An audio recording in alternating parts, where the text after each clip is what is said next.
Hello friends, BB ఉత్సవంలో నిఖిల్ కోసం release చేసిన స్పెషల్ ప్రోమో మీ అందరూ చూసే ఉంటారు. ఆ ప్రోమోలో అయితే నిఖిల్ అయితే ఏడ్చేశాడు, ఇంకా అందరినీ ఏడిపించేశాడనే చెప్పవచ్చు. నిఖిల్ తనలో ఉన్న బాధను అంతా ఈ పర్ఫార్మెన్స్ ద్వారా బయట పెట్టాడు అంటూ నిఖిల్ ఫ్యాన్స్ అయితే చెప్తున్నారు. నిఖిల్ ఎంత బాధతో ఈ డ్యాన్స్ చేశాడో తన డ్యాన్స్ చూస్తేనే మనకి అర్థమవుతుంది. అలాగే ఇంకా ఏడ్చేశాడు కూడా. అక్కడ ఉన్నవారు కూడా ఏడ్చేశారంట.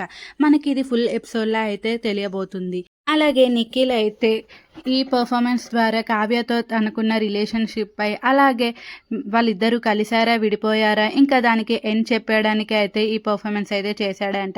ఇంకా మనకి 16th రోజు అయితే ఇంకా కావ్య నిఖిల్ కలిసారా, కలవలేదా అనేదైతే క్లారిటీ అయితే వచ్చేసింది. ఇప్పటి వరకు నేను కూడా చాలా వీడియోస్‌లో అయితే కావ్య నిఖిల్ కలిసిపోయారు, కానీ బయటకు చెప్పడానికి ఎందుకో ఆలోచిస్తున్నారు అనేది చెప్పాము. చాలా ఛానల్స్ కూడా కలిసిపోయారని చెప్తున్నారు. కానీ ఇప్పుడు కొందరైతే వీళ్ళిద్దరూ ఇంకా కలవరు ఎట్టి పరిస్థితుల్లోనూ, వీళ్ళకి అందుకే నిఖిల్ అయితే ఎమోషనల్ డ్యాన్స్ అయితే చేసి ఇంకా అందరికీ క్లారిటీ అయితే ఇచ్చేసాడు అని అయితే అంటున్నారు. ఇంకా మనకు ఆ ఎపిసోడ్ చూసే తెలుస్తుంది. అందులో కానీ క్లారిటీ ఇవ్వకపోతే ఇంకా నిఖిల్ కావ్య కలిసారని అనుకోవచ్చు. అయితే ఇదంతా చూసిన కొందరు నిఖిల్కి అగెన్స్ట్గా ఉన్న ఫ్యాన్స్ అయితే అంత లేదులే, ఇదంతా ఒక డ్రామా, పెద్ద స్క్రిప్టే స్టార్మా అయితే ప్లాన్ చేసింది, దీంతో టీఆర్పీ రేటింగ్ పెంచుకోవాలనేసి స్టార్మా అయితే పక్కా ప్లాన్తో నిఖిల్కి అయితే ఎక్కువ రెమ్యూనరేషన్ ఇచ్చి ఈ డ్యాన్స్ పర్ఫార్మెన్స్ అయితే చేయించడం జరిగిందంటూ ఇంకా నిఖిల్కి అగెన్స్ట్ ఫ్యాన్స్ అయితే అంటున్నారు. నిఖిల్ అయితే కావ్య కావాలని చాలా అనుకుంటున్నాడు, కానీ కావ్యాన్ని దూరం పెడుతుంది అనేసి మొత్తం ఆ కావ్యాన్ని బ్యాడ్ చేస్తున్నారంటూ కావ్య ఫ్యాన్స్ అయితే మండిపడుతున్నారు.